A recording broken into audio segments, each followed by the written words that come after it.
উনুন test of Bengal, সহজে রান্না শেখার ঠিকানা। আজ আপনাদের আমি রান্না করে দেখাচ্ছি দেশি মুরগির তেল ঝোল। আজ আমি অনেক সকালেই উঠেছি, এখন ঘড়িতে বাজে 6টা 5। সারাদিন আমার অন্যান্য কাজ থাকায় আমি আজ সকাল সকাল রান্নাটা করে নিচ্ছি। এর জন্য আমি 4টে দেশি মুরগির ডিম অল্প নুন দিয়ে সেদ্ধ করে নিলাম 6 থেকে 7 মিনিট। ডিম সেদ্ধ সময় নুন দিলে ডিম তাড়াতাড়ি সেদ্ধ হয়ে যায়। আপনারা প্রত্যেকেই ডিম রান্না করেন এবং সেটা খুবই ভালো রান্না করেন, তাই আপনাদের মনে হতেই পারে যে এই রান্নায় আর নতুনত্বের কি আছে। না, নতুনত্বের কিছু নেই, আপনি যেভাবে করেন আমিও ঠিক সেই একই পদ্ধতিতে রান্না করছি। কিন্তু একদিন আমার মতন করে দেশি মুরগির পাতলা তেল ঝোল রান্না করবেন, খেতে খুবই ভালো লাগবে। এতটাই ভালো লাগবে যে সেদিন কিন্তু আপনি যে পরিমাণ ভাত রান্না করেন তা একটু কমই পড়বে, তাই চালের পরিমাণটা অবশ্যই বেশি নেবেন। আপনি যদি দেশি মুরগির ডিম পছন্দ না করেন তাহলে আপনার পছন্দ মতন যে কোনো ডিম কিংবা হাঁসের ডিমও এই একইভাবে রান্না করতে পারেন, দেখবেন খুব ভালো লাগছে। ডিম সেদ্ধ হয়ে গেলে আমি ডিমের খোসা ছাড়িয়ে নিয়েছি আর এবারে নুন হলুদ মাখিয়ে নিচ্ছি। সেদ্ধ করে রাখা ডিম অবশ্যই একটু করে চিড়ে নিতে হবে, এতে করে ডিমের ভেতরে যেমন মশলা মিশে যাবে তেমনি ডিম ভাজার সময় ডিম ফেটে যাবে না।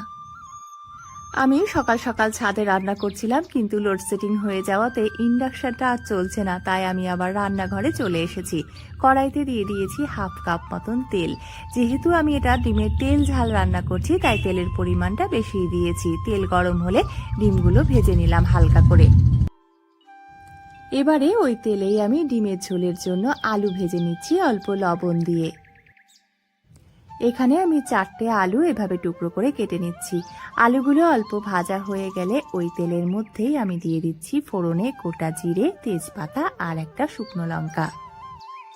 ভেজে রাখা আলুর টুকরোগুলো তুলে নিয়ে তারপরে ওই তেলে ফোড়ন দিয়ে এবং একে একে বিভিন্ন মশলা আমরা কষিয়ে নিতেই পারি, কিন্তু আজ আমার একটু তাড়া আছে। এবং উনুন টেস্ট অফ বেঙ্গল সব সময় আপনাদের কাছে খুব সহজ পদ্ধতিতে রান্না করে দেখানোর চেষ্টা করে, অর্থাৎ যারা ভাবেন রান্না করা খুব কঠিন বা শক্ত কাজ তারা একদম এই চিন্তা মাথা থেকে বের করে দিন, কারণ আপনাদের জন্য আছে উনুন টেস্ট অফ বেঙ্গল, যেখানে খুব সহজে বিভিন্ন ধরনের রান্না আপনারা দেখতে পেয়ে থাকেন। এবারে আমি দিয়ে দিলাম 1টা রসুন আর 2টো পেঁয়াজ বাটা, সাথে দিয়ে দেব 1/2 চা চামচ ধনে গুঁড়ো।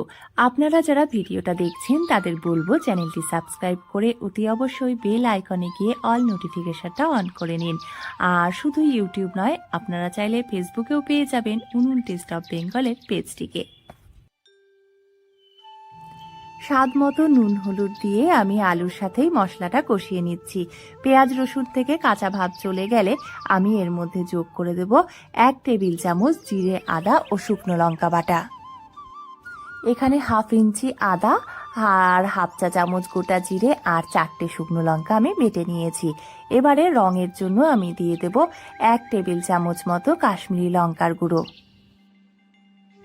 শুধু রেসিপি নয়, রেসিপির সাথে আপনাদের কাছে আমি একটা বার্তাও পৌঁছে দিয়ে থাকি আমার ভিডিওর মাধ্যমে, যে খাবার এবং জলের অপচয় করবেন না, খাবার ভাগ করে নেবেন, এতে ভালোবাসা বাড়ে। মশলা প্রায় কষানো হয়ে এসেছে, আমি অল্প জল দিয়ে দিয়েছি আর দিয়ে দিয়েছি আস্ত একটা রসুন। এটা যারা খেতে পছন্দ করেন তারা দিতে পারেন, আর নইলে দেওয়ার দরকার নেই। আমি দিয়ে দিলাম 1/2 চা চামচ চিনি। মশলা কষানোর সঙ্গে চিনি দিয়ে দিলে রং ভালো হয়। এবারে মশলা পুরোপুরি কষানো হয়ে গেছে, তেল ছেড়ে এসেছে এবং মশলার কাঁচা গন্ধও চলে গেছে। আমি ঝোলের জন্য পরিমাণ মতো জল দিয়ে দেব। আগেই বলেছি এটা ডিমের তেল ঝোল হচ্ছে বা তেল ঝাল হচ্ছে, তাই এই রান্নাটা একটু পাতলা পাতলা করেই করব। জল দিয়ে দিয়েছি আর যখন ঝোল ফুটে উঠেছে তখন আমি ভেজে রাখা ডিমগুলোও দিয়ে দিলাম। আলু যেহেতু আগেই খুব ভালোভাবে সেদ্ধ হয়ে গেছে তাই 1 থেকে 1.5 মিনিট মতন ঢাকা দিয়ে আমি ঝোলটা ফুটিয়ে নিলাম, মানে ডিম দিয়ে ঝোলটা ফুটিয়ে নিলাম। আর তারপরে দিয়ে দিলাম কয়েকটা চিড়ে রাখা কাঁচা লঙ্কা। 1টা বা 2টো আলুর টুকরো এভাবে হাতা চামচের সাথে চটকে ঝোলের সাথে মিশিয়ে নিতে পারেন, এতে স্বাদও বাড়ে এবং ঝোলের ঘনত্বটাও অনেকটা বেড়ে যায়। নামানোর সময় কিন্তু দিয়ে দিয়েছি একটুখানি, মানে 1/2 চা চামচ মতো গরম মশলার গুঁড়ো। আর একদম রেডি আমাদের গরম গরম ভাতের সাথে দেশি মুরগির তেল ঝোল। এটা দেখতে এতটাই লোভনীয় হয়েছে যে দেখেই জিভে জল আসবে। আপনাদের কি মনে হয় মন্তব্য করে কিন্তু অবশ্যই জানাবেন। দেশি মুরগির ডিমের কুসুমটার টেস্ট আমার ভীষণ ভালো লাগে। আর দেখুন কুসুমটা কি সুন্দর, পুরোটাই হলুদ। আমার বলতেই হচ্ছে এর স্বাদের ভাগ হবে।